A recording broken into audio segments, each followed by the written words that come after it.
In the language of the Y dialect of the Plains Cree people, the concept of Tâpwê represents truth, a noun we often use when we agree with someone or when we believe what we see and hear.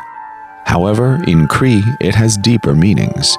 Tâpwê requires us to examine and reflect on our ways of knowing, our ways of being, and our ways of doing in our speaking and in our actions. Join Andrew Balfour, Sherryl Sewepagaham, and Beverley McKiver as they transport the singers and audiences of the 2025 Amabile Festival to honor and acknowledge the past and present, provoking all of us to unearth and reveal the painful truths of the past and present, leading us to heightened awareness and a path toward reconciliation. This is Tâpwê, Songs of Truth.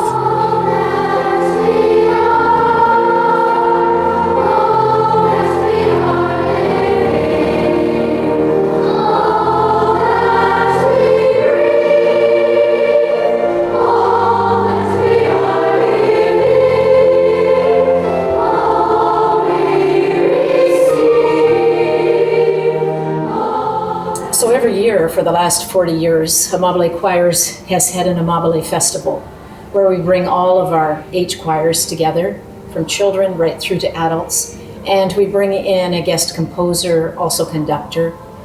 And this year, we wanted to work with some of our well-known Indigenous colleagues, Andrew Balfour, renowned for his music with the National Arts Centre Orchestra, Nagamo, JUNO nominated with Musica Intima.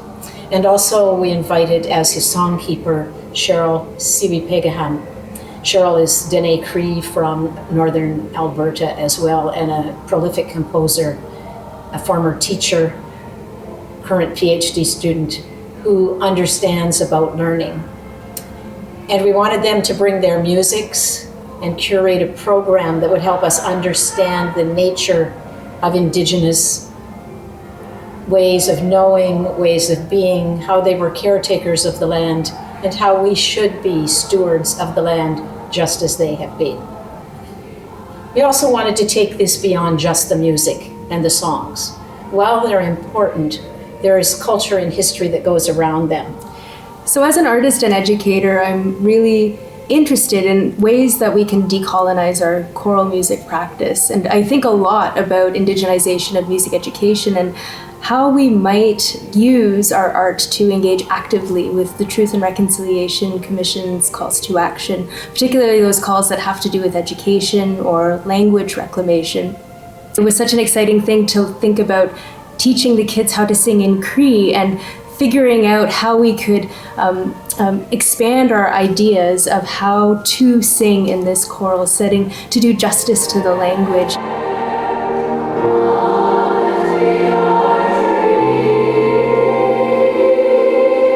It's been an absolutely amazing opportunity to work with both of them this week and to think deeply about Tâpwê, this idea of truth, truth to self, truth as a way of knowing and being in the world.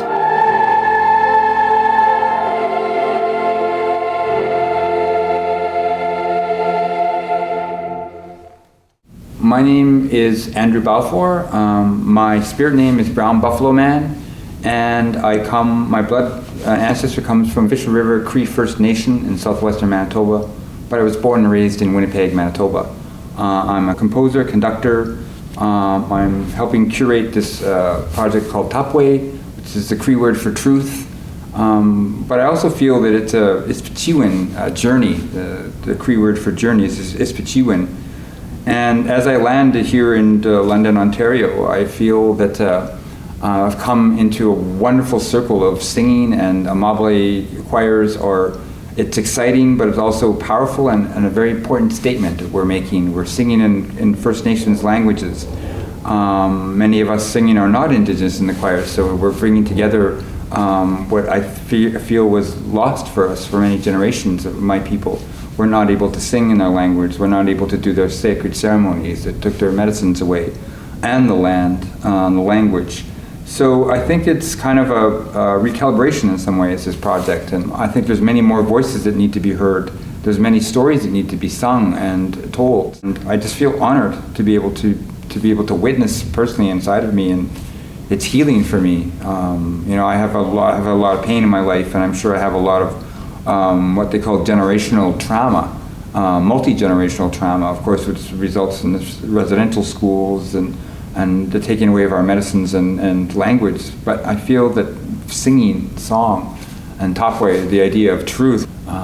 So as we go on this journey this week, and tomorrow's another day, and tomorrow there's more singers that we bring into the sacred circle. I was saying to the young voices tonight is that we're not doing a concert, we're not entertaining, we're actually doing a sacred sound ceremony. And I think that people that will witness, the people that bear witness to this wonderful sound ceremony will see true reconciliation, will see true calls to action. And it's the artists that will do it, not the politicians or the lawyers and the business people. It's the artists that will tell our truth, our Tâpwês. And I kind of feel honored to be part of this. Over 300 singers, as we go through this, we're all walking the step of reconciliation. And I feel, especially with young voices, I always say this, is like, reconciliation is not a destination, it is an ongoing journey, an ongoing ispiciwan. And maybe some of these young ones, great-grandchildren, will be able to experience great healing and reconciliation. But we're planting the seeds now, and I think that's important. My name is Sherryl Sewepagaham. My Cree name is Gisjigmi of the Daftam Muscosquel, Bear Shore Woman. I'm from the Little Red River Cree Nation in northern Alberta, and my family and my community speak Cree, more of woodland Cree-Y dialect.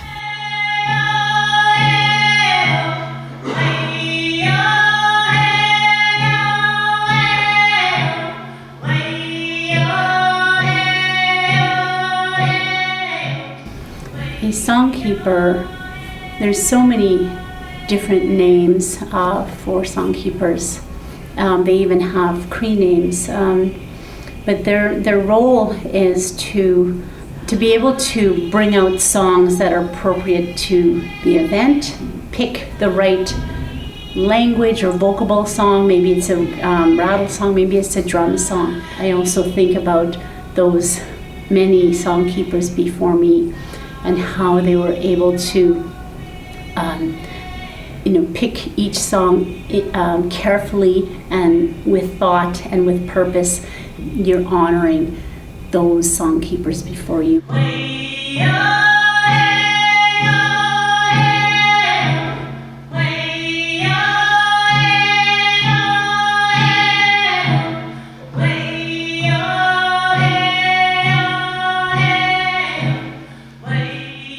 I've come to understand more and more the importance of both truth and reconciliation.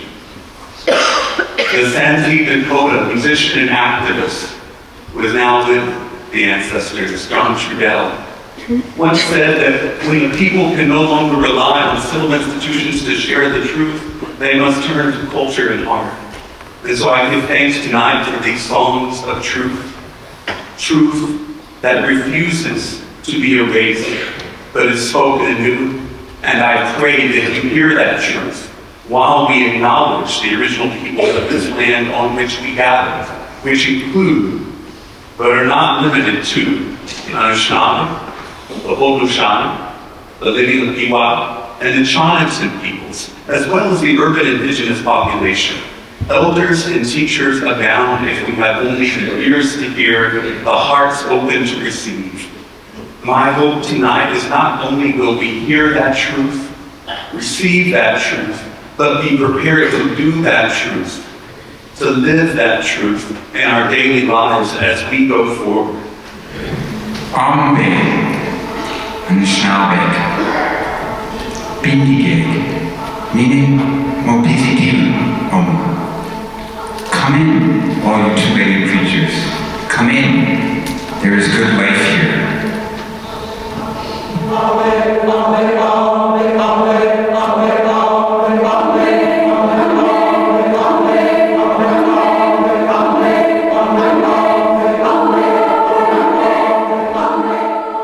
When you sing this piece, you really should take off your shoes and even your socks, and you should perform this piece physically connected to the earth. Just thinking about what that would feel like, and thinking about, okay, when I'm supposed to be connected to the earth, and then it makes you connect to the song more. And the beat of our hearts, which is in another one of the pieces, right? That heartbeat is so powerful because that grounds you, your body to your environment.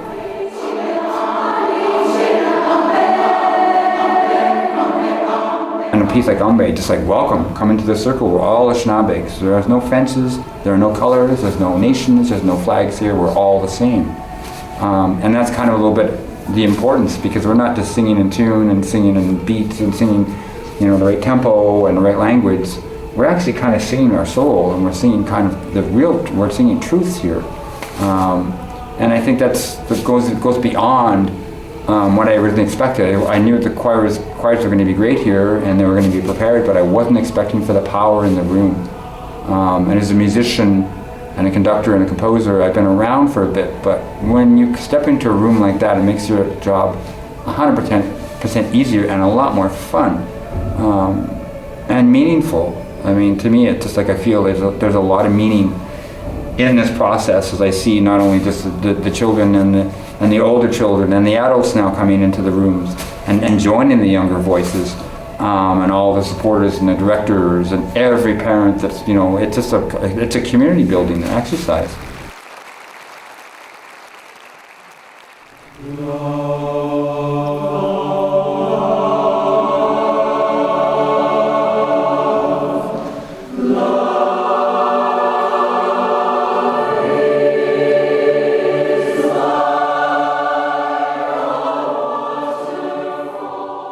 I think through this journey, it'll really help our singers learn more about how we're going to move forward in this world with Indigenous peoples, to make sure that you're being respectful of their culture, respectful of the lands on which we practice, which we sing, which we learn. And I think through some of the things they've started seeing. It wasn't a specific word, but there were the moments where he had us all sing just a note and then hold on to that note. It wasn't a specific chord, it wasn't a specific meaning, but still there was something about the sound that kind of resonated through the room at that time. It was more of the sound that 100, 200 plus people made standing in that room together, because your voices join together. It more becomes just a universal sound. Not really a note, not really a pitch, but just a sound that brings us all together. Well, I think as Canadians on that path to truth and reconciliation, and this is one small piece that we can do as a community, as a singing community, I think, to bridge that gap between where we are now and where we would like to go moving forward. Since we are singing with, their songs, our actions are we are out singing and actually doing something, a part of their culture, which can kind of make them feel like, we're starting to actually be more immersed with their culture and actually trying to understand what their culture is about. We can embrace something that's new and different, and from that we can help to maybe consolidate truth in someone else, or we can maybe face truths ourselves. It was lovely to learn from the culture in a way that I don't think we've done before. I have more of a sense of what the cultures are about, because we tried Bannock and we tried beadwork, and we got to have all these neat experiences and have people share with us things about their culture. Really what we're looking at is getting to the heart, the why, in terms of understanding the concept of reconciliation, the concept of unlearning and learning again.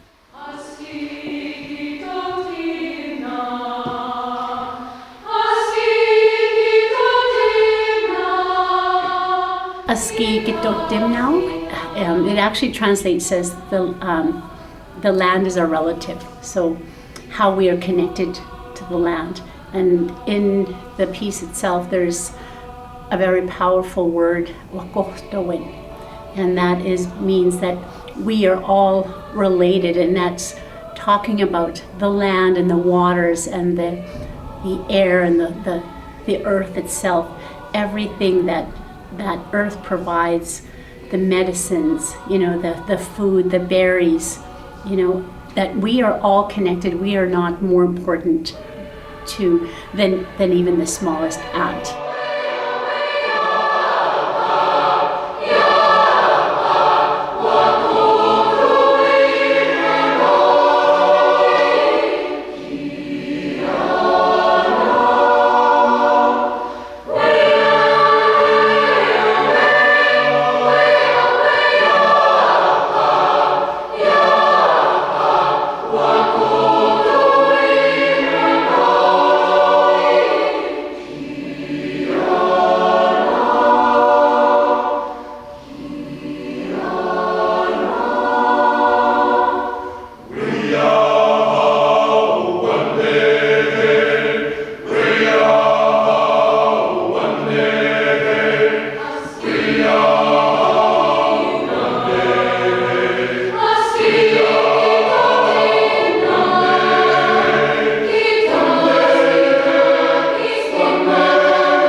It's kind of a given common ground between all cultures.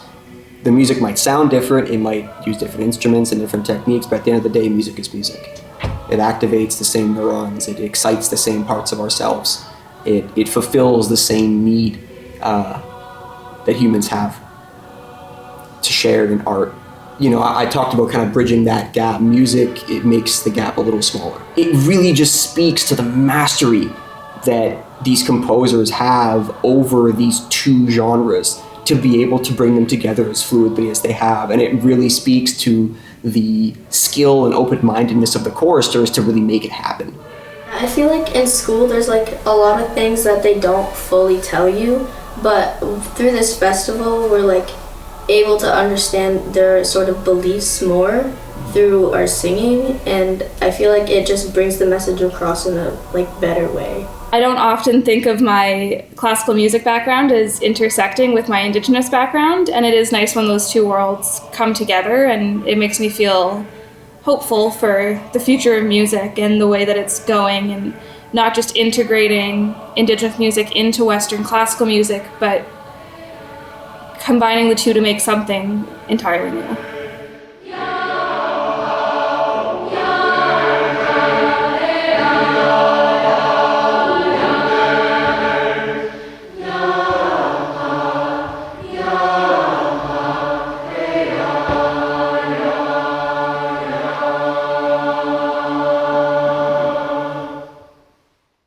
Vision Chant comes to mind. I guess on this program it's one of my earliest pieces. I wrote it in 2014 as a part of a suite. It kind of reminds me of sort of this idea of conjuring up visions and the other world, and something that we don't usually see.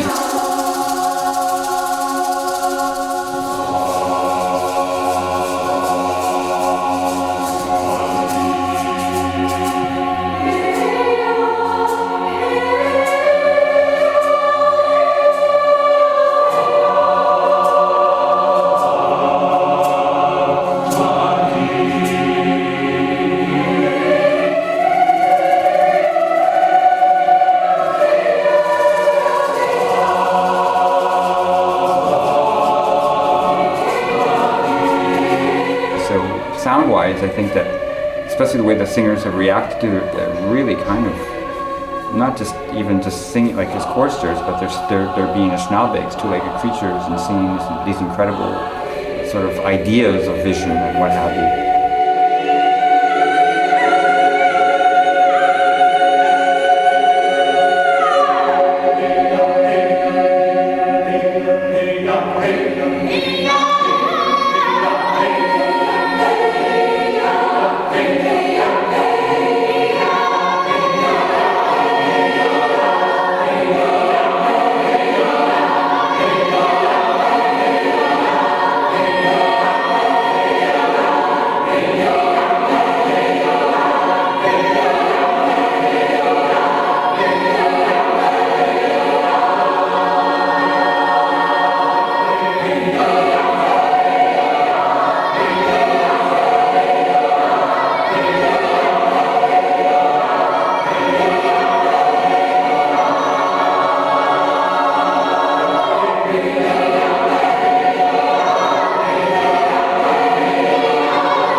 projects like this are just such a crucial part of reconciliation, and really we're bridging that gap, and in a lot of ways the biggest hurdle to overcome is just knowledge. There is such a gap in the knowledge of so many, especially people my age that went through the public school system in the 90s, and we were taught such a whitewashed version of Indigenous history in Canada. We learned about the longhouses and the wigwams and all that, but it wasn't until much later that I found out about residential schools, and my grandmother went to residential school. It may be in a way to say sorry. In the past, Indigenous people were at one point treated well. Their kids were taken away from them to schools where they had to learn English, and then when they came home, the families didn't even recognize their children. In this sort of time where we're trying to reconcile with the past actions of settlers, we also need to take those steps to educate ourselves further through experiencing Indigenous culture and the songs and dances that we experienced in this festival. I think it goes a long way to understanding Indigenous culture better, and then therefore understanding and reconciling with Indigenous people better.